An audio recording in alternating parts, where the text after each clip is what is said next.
Russia continues to intensify its attack on Ukraine as the war enters the 47th day.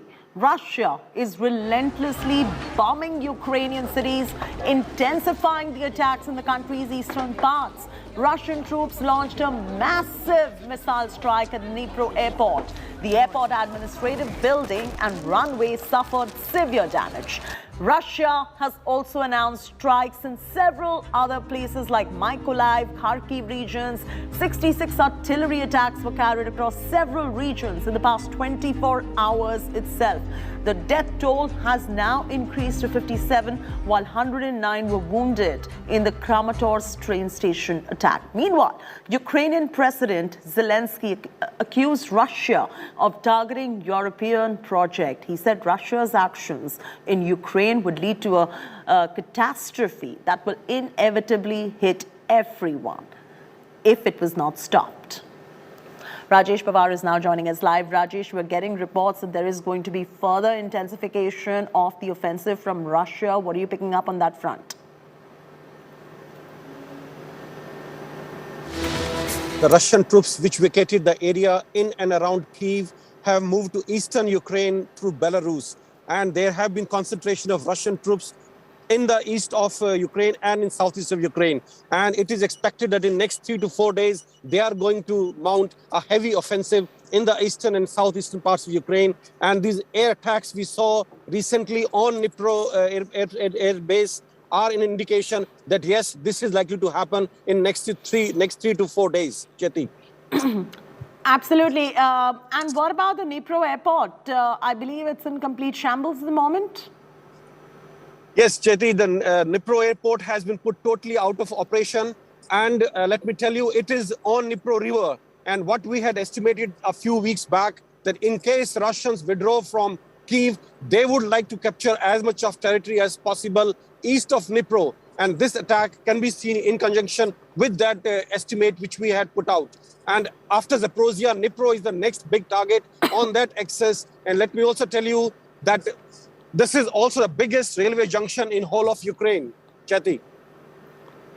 Absolutely. We'll continue getting you all the latest updates right there. Rajesh Pawar reporting from ground zero from day one, getting you all those updates. Stay safe, Rajesh. The city of Mykolaiv has been destroyed completely by the Russian troops. City has been bruised and battered. Ukrainian troops are now leaving no stone unturned to give a befitting response to the invaders in Mykolaiv. They have seized more than 115 tanks and other trucks with heavy ammunition. India Today exclusively speaks to Sergeant Victor about this situation. Let's listen in. Sergeant Victor from the Ukrainian army will tell us more about what happened on that fateful day. Sergeant, what happened? 1 марта 2022 року російська колона намагалась пройти в наше місто. З танками, з БТРами, з установками ГРАД. Частина прорвалася, а частина була знищена авіацією, нашою авіацією. Та, що залишилась, авіація розбомбила, тут налічувалось 116 одиниць техніки, яка була знищена геть. Решта, що прорвалася через місто, була знищена за містом. Поки тікали, кидали і техніку, і боєприпаси, розбігались в різні сторони, і бензовози, тобто вони все кинули і втікли. Sasha, what did he say? 1st of March, Russian column was coming to Bashtanka, so one part passed through the city and another was destroyed of aviation. So first, so what was destroyed, all this military machine, it was like 116 things different. It's like grads, tanks, it's BTR. They just was escaped in this camp. We will see in different sizes because they had a big panic. They left old technique, almost new one, like it was. Machine for shoot missiles to city, prepare it but they just was escaped. They left all the papers, documents, everything.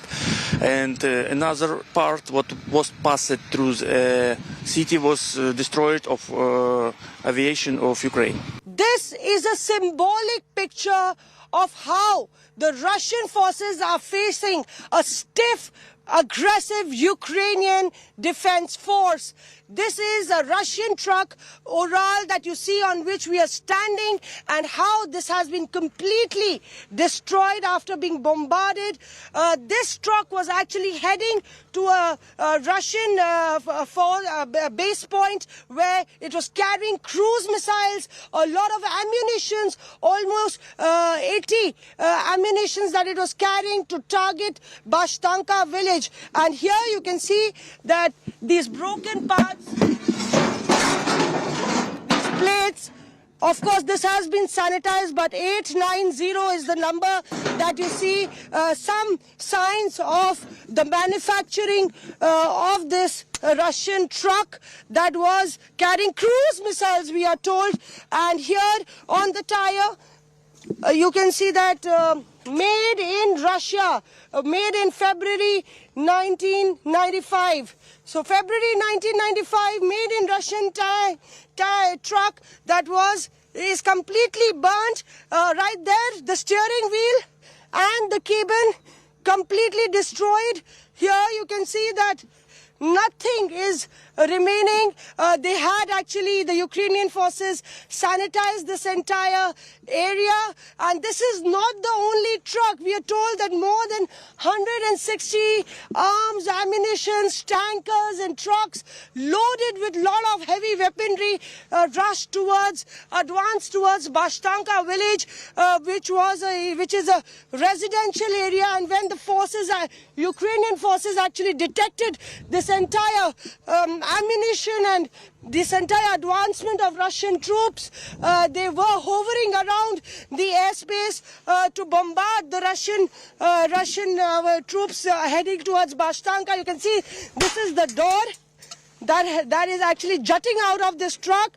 And of course, the attempt by the Russian forces was actually defunct because of the alertness of the Ukrainian forces, who did air raids only after the Russian troops were fleeing. This truck was also fleeing from the location, but before that it met its fate. And here India today, in fact, is the only Indian crew to reach Bashtanka, which is on the outskirts, far away from Mykolaiv. But all the entire region of Mykolaiv is facing a lot of fire, a lot of battle, combat on the periphery, because the Russians are just on the doorstep at Kherson, and they want to take Mykolaiv, which is the last barrier standing, to capture the entire southern part of Ukraine and cut it off from the sea. With video journalist Parminder Sharma, getting you all the ground reports from the war zone in Mykolaiv and Ukraine for India Today.